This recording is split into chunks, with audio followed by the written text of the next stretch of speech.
I was part of that experimental generation, back when humanity was still arguing over whether the internet was going to be a great library or a giant shopping mall. I was already there, controller in hand, quietly letting video games become my primary way of experiencing the world. I remember worlds like the way some people remember childhood neighborhoods. Blocky skylines, looping music, artificial sunsets burned into my memory. I didn't have the language for it at the time, but those spaces mattered to me because the physical world of a 10-year-old is incredibly small. It is defined by how far your bike can take you before the street lights come on. And it is defined by what adults say is safe, allowed, or reasonable. It's a world of rules you didn't write and boundaries you didn't choose. But through that screen, those boundaries softened. They didn't disappear entirely, but they bent. And for the first time, the world felt responsive to me. It was around then that I said it out loud. I want to be a game developer. The outside world didn't see what I saw. They didn't see freedom or curiosity or wonder. They saw the box. They only saw the flickering lights reflected in their kids' eyes long after bedtime. And honestly, I can kind of understand why that scared them. The world began to ask if addiction was the right word, if these games were melting their kids' brains. If this new thing was stealing something important from us. So when I shared my dream, it wasn't exactly met with excitement. Why don't you want to do something meaningful, something that contributes to the society? I don't think this question came from cruelty. It came from concern, from a way of seeing the world that values usefulness above all else. We're taught that things must justify their existence. A chair has a purpose, you sit on it. A doctor has a purpose, they save lives. But video games? They looked like loops that went nowhere. And 20 years later, here I am. Still making games, still talking about game development, still building digital spaces. And for a long time, I didn't think about that old question anymore until recently. When it came back wearing a new face. A Blink says, no offense, but who pays for these games? I mean, how do you make money off it? Just curious. People make a lot of money. Now, my first instinct was defensiveness. Not because the question was insulting, but because it felt deeply familiar. I try to answer it logically and reasonably, but the question stayed with me. Because it was the same question my parents asked all those years ago. Where is the value? If it isn't cutting edge, if it isn't realistic, if it doesn't produce something useful, what's the point? And that frightened me. Because if I couldn't answer it, then maybe I really was still that 10-year-old kid, staring at a screen, going nowhere, running in circles. So I started looking for an answer. Because we live in a culture obsessed with usefulness, we want everything to do something measurable, efficient, and profitable. However, nature doesn't work entirely in that system.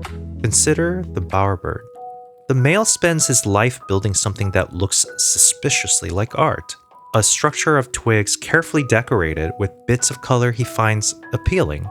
Bottle caps, flowers, beetle shells, arranged and rearranged and obsessed over. And for a long time, scientists tried to explain this away.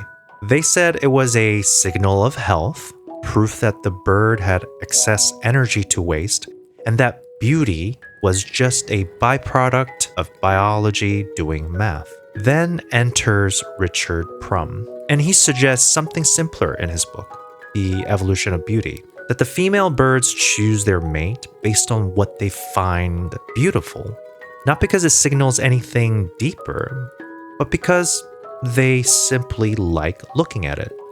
And that idea stuck with me, because it suggests something different, something radical. Enjoying something can be enough. That beauty doesn't always need to earn its keep, that creation doesn't need permission. And that felt comforting.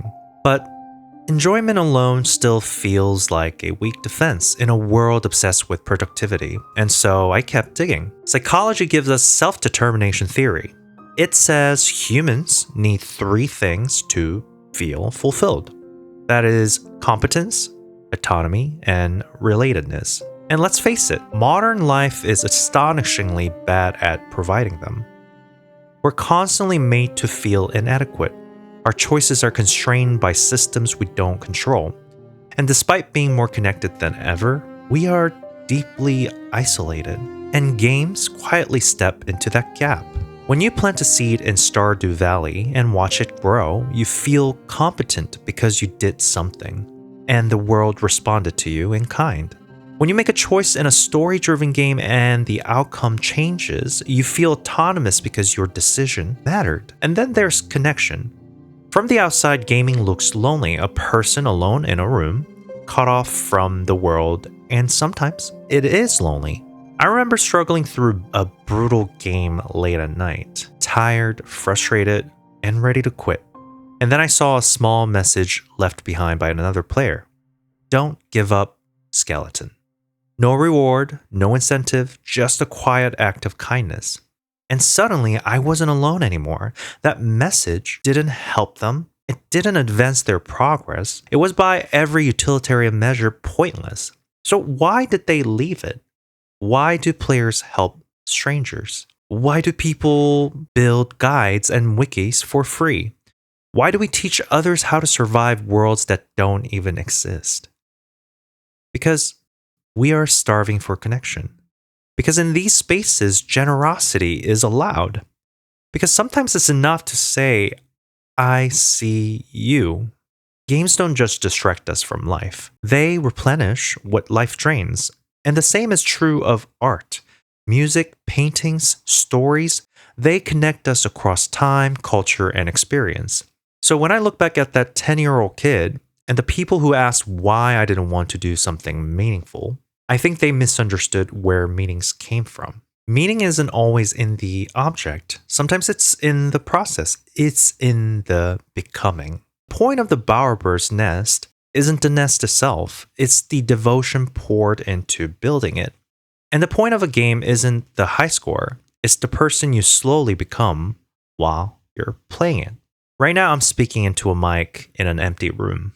You're watching colored pixels on a screen. By all technical definitions, this is artificial. But if something here resonated with you, if it made you feel seen or understood, that feeling is real. So yes, I wanted to contribute to society, and I am. Not with a hammer, not with a law degree, but by building a place, a digital bower, where people can feel capable, free, and connected. And that, to me, is a point worth making.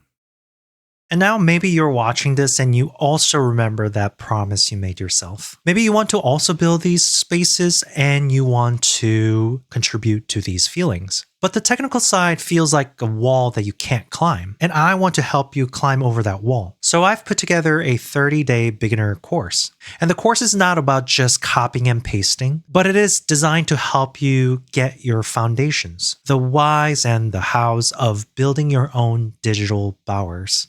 And whether you are trying to build a career out of this or you want to finally build that one dream game that you've been thinking about, this is the best place to start. And if you join now, you get 50% off with the code Godot1. I've left the link and the information down below, so check it out and come build a game with us.